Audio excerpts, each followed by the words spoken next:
Back once again. दोस्तों, क्या हो अगर एक दिन सब कुछ खत्म हो जाए इस धरती पर, लेकिन सिर्फ आप जिंदा बचे रहें, और वो भी सिर्फ ऐसी जगह पर जहां का तापमान -40 डिग्री के पार है। ऐसे में आप क्या करेंगे? कहानी की शुरुआत होती है 2049 से। इस दौरान हम ऑस्टिन नाम के आदमी को रिसर्च सेंटर में अकेले बैठे खाना खाते हुए देखते हैं। सिवाय कंप्यूटर और टीवी कुछ डिवाइसेस के अलावा उसके पास कोई नहीं। दरअसल आज से कुछ महीने पहले पृथ्वी पर गलती से जहरीली गैस फैल गई, जो इतनी भयानक थी कि पूरी दुनिया उसकी चपेट में आ गई। धीरे धीरे समय के साथ ये इंसानी प्रजाति के ऊपर भी असर करने लगी और वो एक एक करके कम होते चले गए। जो कुछ गरीब लोग थे वो पूरी तरह से कब्रिस्तान में बदल गए। लेकिन अमेरिका जैसे शहर जिन्हें अपने लोगों की फिक्र थी, उन्होंने आखिरी बचे लोगों के लिए एक खास किस्म का प्लेन तैयार किया और कहा कि वो एक नए घर की खोज में निकल रहे हैं, तब तक के लिए उन्हें इसी प्लेन के अंदर रहना है। पर एक शख्स था जो जाना नहीं चाहता। वो ही हमारी आज की कहानी का किरदार है, जो असल में कैंसर से जूझ रहा है। उसने इस धरती पर जन्म लिया है, वो यहीं पर मरेगा और की तरह कहीं नहीं भागेगा। उसके पास बेशुमार दौलत थी, अगर वो चाहता तो खुद के लिए पूरा प्लेन भी बुक कर सकता था। लेकिन आज वो अकेला ही अपने इस वीरान जीवन को जी रहा है।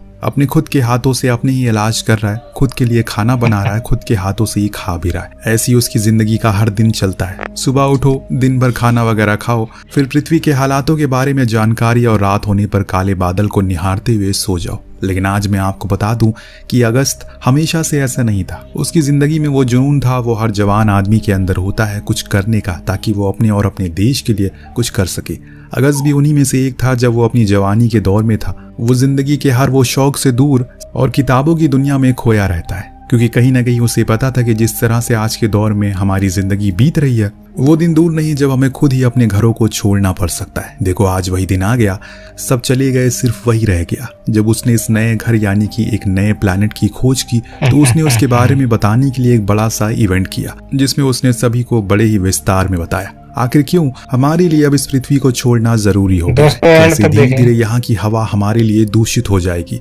साथ में अगस्त ने उस प्लैनेट के हर एक कण को सरलता से सभी को समझाने की कोशिश की, जिससे कि उन्हें सब कुछ समझ में आ गया और उसकी इस मेहनत और खोज से सब बहुत तारीफ भी करते हैं। लेकिन सबसे ज्यादा अगर कोई प्रभावित हुआ तो वो थी जीन। लेकिन वो उसके काम से नहीं, बल्कि उसके समझाने की क्षमता, उसके बर्ताव से प्रभावित थी। जब अगस्त ने उसे पहली बार देखा तो उसे पहली नजर वाला इश्क हो गया। इसके बाद अब समय के साथ उनकी नजदीकियां बढ़ती चली गई और फिर एक वो दिन आ गया जब उन्होंने शादी कर ली और 3 साल बाद उनका परिवार भी खुशी खुशी रहने लग गया। लेकिन इन बीते सालों में जीन ने कभी उसे खुद के करीब नहीं पाया। हमेशा वो अपने काम, अपनी किताबों में ही उलझा रहता है, जो चीज अब उसे खलने लगी है। और इसीलिए अब उसे उसने छोड़ने का फैसला किया, क्योंकि अब उनका परिवार बढ़ेगा। वो नहीं चाहती कि उसके आने वाली संतान को भी ये सब सहना पड़े।